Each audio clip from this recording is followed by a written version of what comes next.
Alors, délib numéro 1, fixation des taux d'imposition directe locale pour l'année 2021. Donc, je vous rappelle qu'on a jusqu'au 15 avril pour voter notre fiscalité par les taux. C'est pour cela que nous voyons aujourd'hui du reste, qu'on a avancé notre conseil municipal qui aurait pu avoir lieu un peu plus tard. Donc, cette délib est conforme à nos recettes à hauteur de ce que nous avons provisionné au DOB et au budget. Il vous est donc proposé pour cette délibération de maintenir les taux à leur montant de 2020. Je vous rappelle à toutes fins utiles que la suppression de la taxe d'habitation va nous délester de la modique somme de 1 690 874 € à taux constant. La part de la taxe foncière bâtie du département qui nous compense ce manque nous revient à hauteur d'1 671 525 €.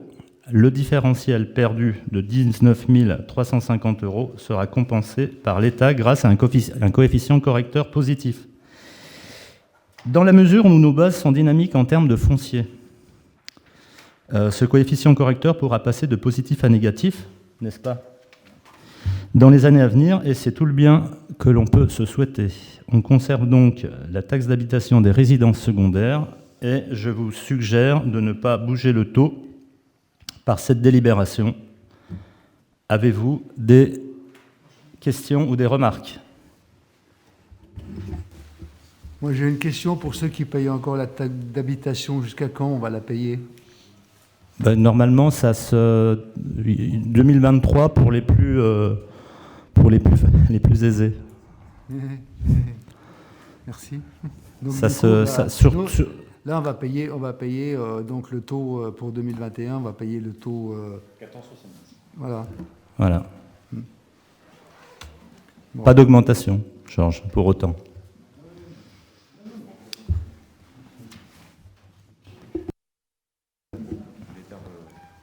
Vous avez d'autres remarques ? Petite précision, les 20%, pardon, ça marche pas.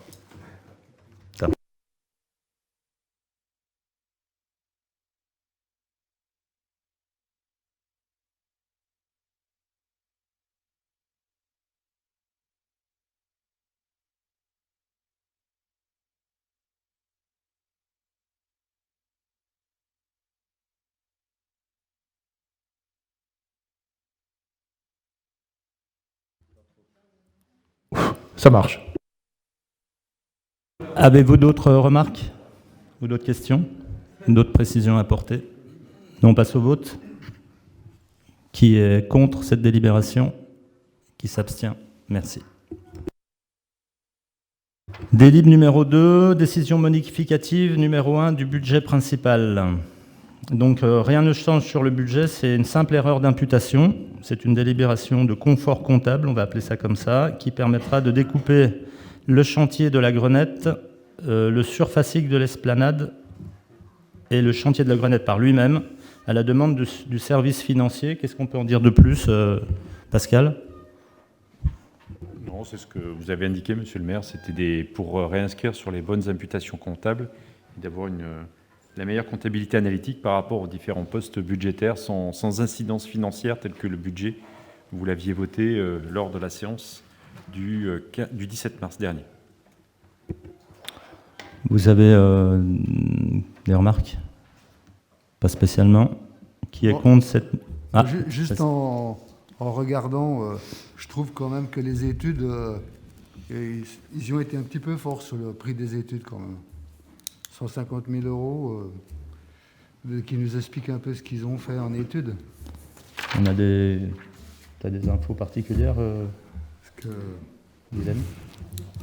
On est sur un taux d'études relativement faible parce que sur l'étude de faisabilité, on était à 5 millions € hors taxe en estimation de budget. Donc 150 000 qu'on fait le prorata, on est sur un taux de subvention qui est à 3%, 3,5%, je ne dis pas de bêtises, de taux de maîtrise d'œuvre, donc ce qui est relativement correct au vu de la conjoncture actuelle.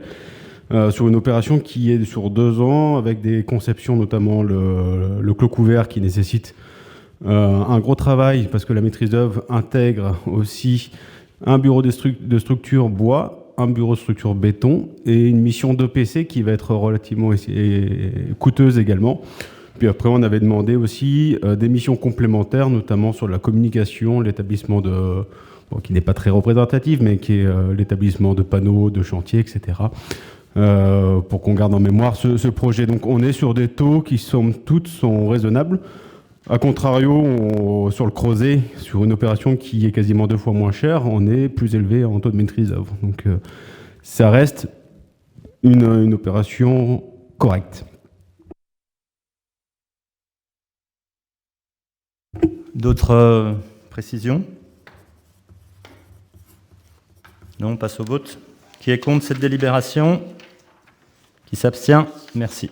Délibération numéro 3, subvention pour l'association Os Lusitanos. Donc nous avons voté lors du dernier conseil municipal, vous vous en souvenez sans doute, les subventions aux associations. Toutefois, certaines associations n'avaient pas rendu leur dossier de demande. Et c'est le cas de l'association Os Lusitanos. Je vous demande donc d'accorder une subvention de 250 € à cette association qui participe régulièrement à la vie publique municipale. Toutefois, je crois que vous êtes plusieurs à être dans l'association. Non, il ne faut juste pas prendre part au vote. Juste pas prendre part au vote. Il n'y a que vous Marie, Ah non, mais de l'association, non plus? Bah, c'est pas grave, tu prends, c'est pas dramatique. Avez-vous des choses à compléter? Non? Par contre, vous pouvez réagir quand même. Hein, voilà. Qui est contre cette délibération? Qui s'abstient? Merci. Délibération numéro 4, occupation du domaine public communal, tarification. Mon cher Abdellah, c'est à toi. Donc cette délibération vient...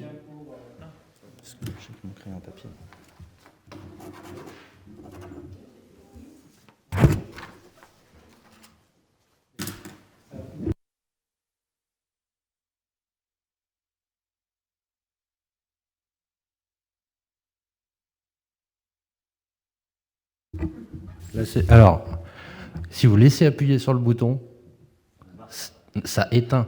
Donc après, il faut qu'il se rallume et qu'il se reconnecte. Il faut vraiment appuyer juste une fois. Donc voilà. Merci pour le soutien. Donc voilà.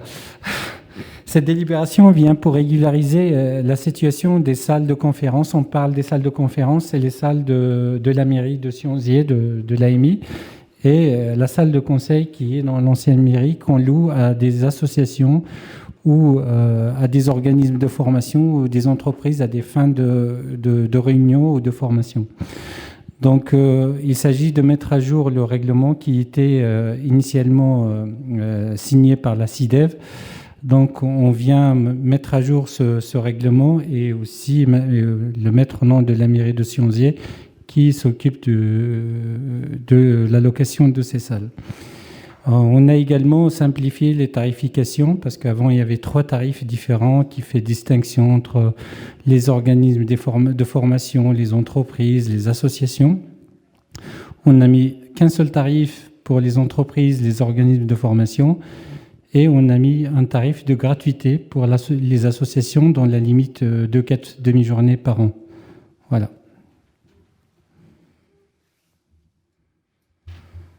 Vous avez des questions ou des remarques sur les tarifs, sur la délib en général? Non, on peut y aller? Bon, ok. On passe au vote. Qui est contre la délibération si bien présentée par Abdel? Qui s'abstient? Merci. Délibération numéro 5. Tarifs municipaux, salle des fêtes et prêt de matériel. Karine, s'il te plaît. Alors, cette délibération a pour but de faire payer la vaisselle cassée à nos locataires, parce que je ne vois pas pourquoi la mairie prendrait en charge la casse, le vol, en l'occurrence. Donc voilà, c'est une simple délibération avec des prix devant.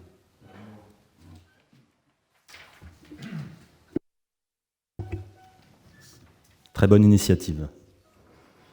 Qui a des remarques sur cette délibération? Une délibération sanction? Personne? On passe au vote. Qui est contre? Qui s'abstient? Merci. Délibération numéro 6, Gérald. Modification du règlement intérieur du conseil municipal. Alors, nous proposons une modification du règlement du conseil municipal en changeant simplement l'expression des groupes politiques. Le règlement intérieur tel que nous l'avions voté disait que seuls les groupes minoritaires avaient un droit d'expression dans les publications municipales. On souhaite que ce droit d'expression soit accordé à tous les groupes politiques du conseil municipal qui se seront déclarés. Avec des précisions, on ne change juste ça. Les droits du groupe minoritaire ne changent pas sur la mise à disposition des salles, etc. C'est juste cette modification, pardon. Et nous en profitons pour seul le groupe d'opposition s'était déclaré comme groupe politique officiel. On en profite, et ça ne fait pas partie du vote, c'est une simple déclaration. Le groupe majoritaire se déclare comme officiellement groupe politique. Il portera le nom Développons ensemble Sionzier de demain et j'en serai le responsable. Voilà. Et ça permet, si plus tard, il peut y avoir d'autres groupes qui se créent dans le conseil municipal, ce que je ne souhaite pas, mais il peut y avoir, on ne sait pas, des scissions à l'intérieur de groupes, et comme ça, chaque groupe a droit à l'expression auquel il a droit. Voilà, c'est tout. Vous avez des remarques ? Juste le photocopieur, c'est lequel qui est accessible? Alors, normalement, c'est le grand photocopieur qui est dans le couloir principal au premier étage. Celui qui est à côté du bureau de Sylvie Jacquemou, le copieur principal, qui est dans une pièce où il n'y a que le photocopieur, dans la salle de photocopie. Normalement, c'est celui-là. Alors, pour le code, si vous ne l'avez pas, il faut voir avec Geneviève ou Isabelle ou Frédéric Delaunay, je ne sais pas qui attribue exactement les codes. Voilà, ben Geneviève, si ça n'a pas été fait, elle le fera.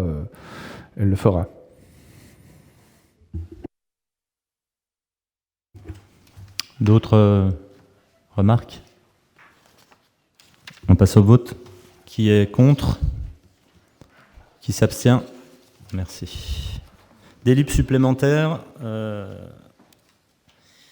Délib supplémentaire numéro 7, avenant à la convention de bail pour l'installation d'une microcrèche au rez-de-chaussée de l'immeuble Le Cassiopée. Alors rien n'a changé, je vous rassure, il y aura bien une microcrèche, mais lors du conseil municipal du 14 octobre 2020, nous avions délibéré pour me permettre de signer un bail avec la société STJD, qui était censé être le prochain exploitant de la crèche privée rue des Acacias, et le dirigeant nous demande de changer la raison sociale. Il a dû recréer ou il utilise une autre société dont il est actionnaire. Entre autres, j'ai l'impression que c'est la société qui exploite la crèche de Vétramontou. C'est ça?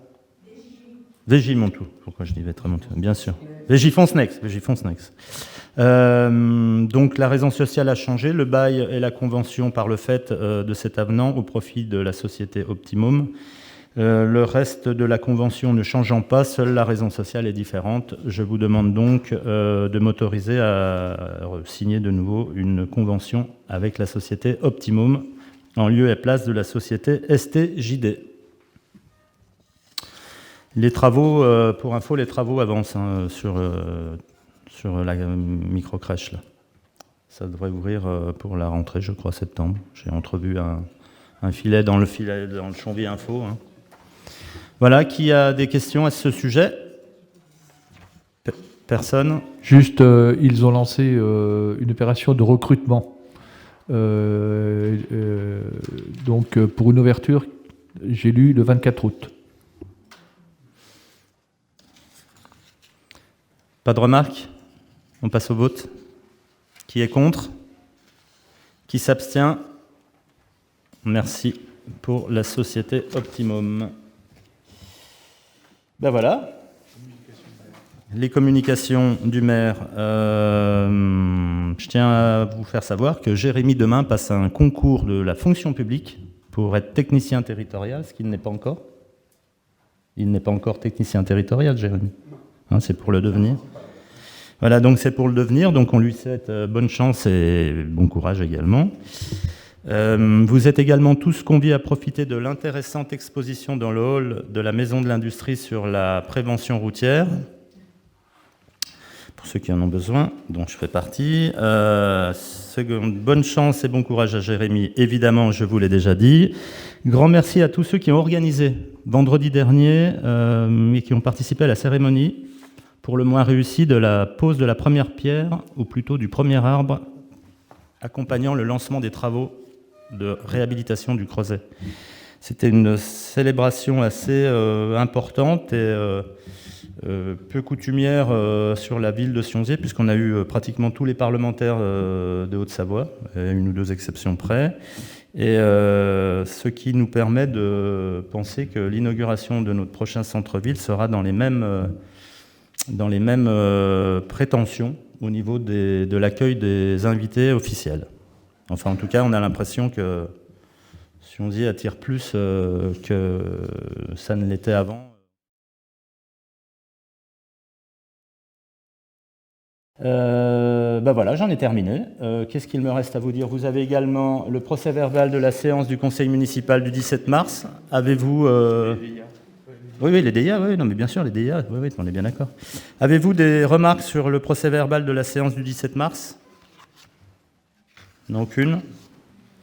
Vous avez également les DIA qui vous sont proposés. Alors, il y en a 31, et nous n'avons pas fait une seule préemption. Il faut le savoir. On n'a pas de besoin particulier sur ce qui a été, sur les transactions qui se sont faites sur la commune entre le dernier conseil municipal et maintenant, mais il faut savoir que 31 sur un mois, là, hein, quasi. C'est impressionnant. Voilà. C'est une très, très grosse moyenne. Quelqu'un a-t-il d'autres choses à rajouter? Gérald? Non, avez-vous... Marinette, tu voulais me dire quoi? Juste une petite précision. J'ai déjà informé un certain nombre de conseillers municipaux. Nous sommes contraints face aux mesures sanitaires et à l'incertitude pour les mois à venir d'annuler les manifestations qui étaient prévues pour le moment au mois de juin. On ne va pas plus loin que la fin juin, mais il faut tellement anticiper pour préparer des manifestations que c'est pas possible avec une telle incertitude. On ne peut pas engager des frais, donc les manifestations de juin, à savoir la fête médiévale et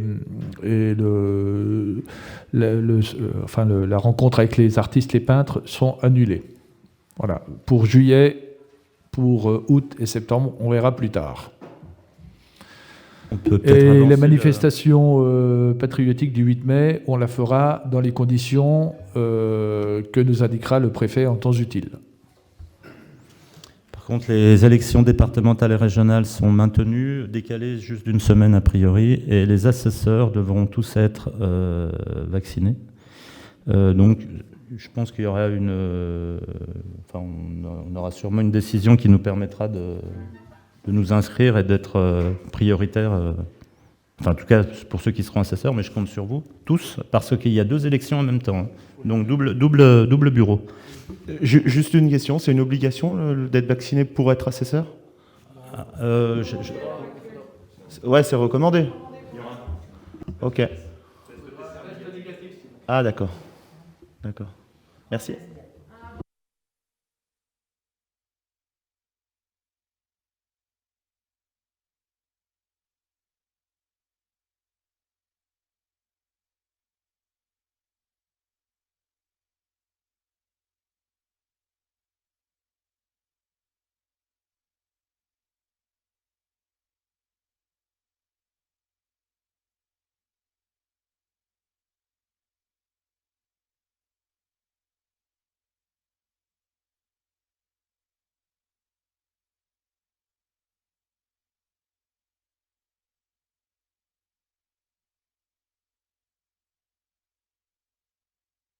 Bon, écoutez, si vous n'avez plus de questions, la séance est levée et je vous invite à faire...